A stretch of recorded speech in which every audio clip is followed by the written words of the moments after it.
sua esquerda ou à sua direita a desistir, dá para ver que a bênção, o poder de Deus está mais próximo do que você imagina. Não é para se afastar ou desistir nesse tempo.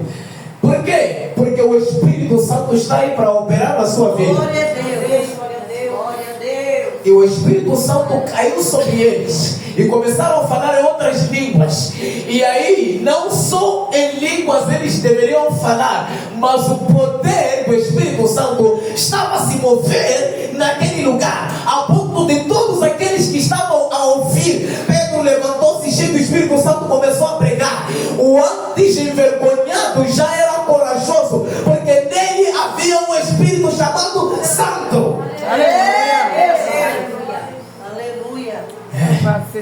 3.000 almas se converteram por causa da pregação da palavra de Deus. E aí não para. No capítulo 3, o Espírito Santo leva Pedro e João ao templo para orar. Que horas? A hora nona, 15 horas ou 3 da tarde. Eles tinham o hábito de sair para ir orar. E quando chegam ali, encontram um homem que tinha mais de 40 anos, quase 40 anos, estava aleijado. Ele nasceu assim, estava limitado assim. Mas naquele dia o Espírito Santo estava para mudar a história daquele homem. Aleluia. E Deus hoje quer mudar a história de cada um. Você pode perguntar, mas se eu já venho há muito tempo assim? Não. As pessoas muitas vezes param e pensam assim: eu nasci assim, vou morrer assim. Não. Enquanto você se encontrar com Jesus e o Espírito Santo operar em você, não serás o mesmo. Não vai ser a mesma. Por quê? Porque o Espírito Santo de Deus vai mudar o destino das coisas. É só permanecer. O remanescente sempre sai a ganhar, mesmo que a batalha, a luta seja complicada. Aleluia. E aquele homem, pensando que Pedro e João dariam alguma coisa para ele, Deus já estava a preparar algo melhor. Glória a Deus. Ele disse assim: olha para nós. Look to me. Olhe para nós. Ele olhou, esperando receber alguma coisa.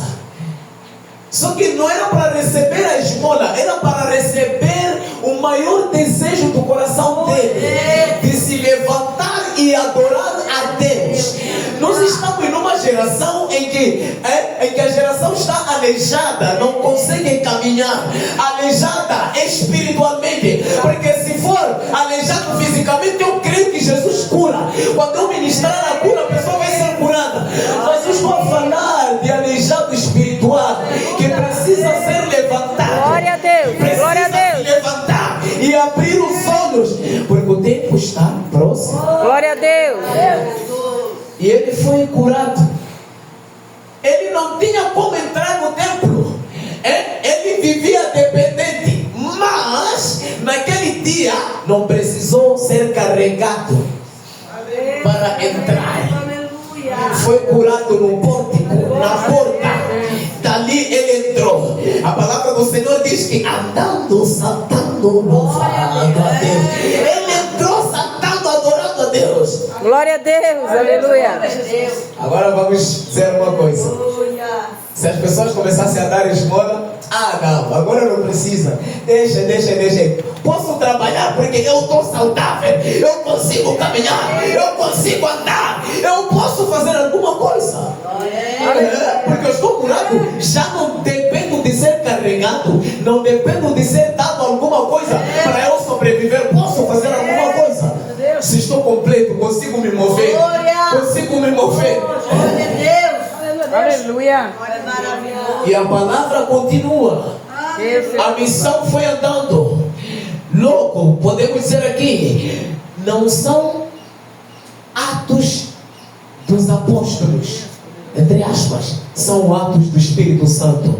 Porque o Espírito que operava neles era o Espírito Santo, não eram eles.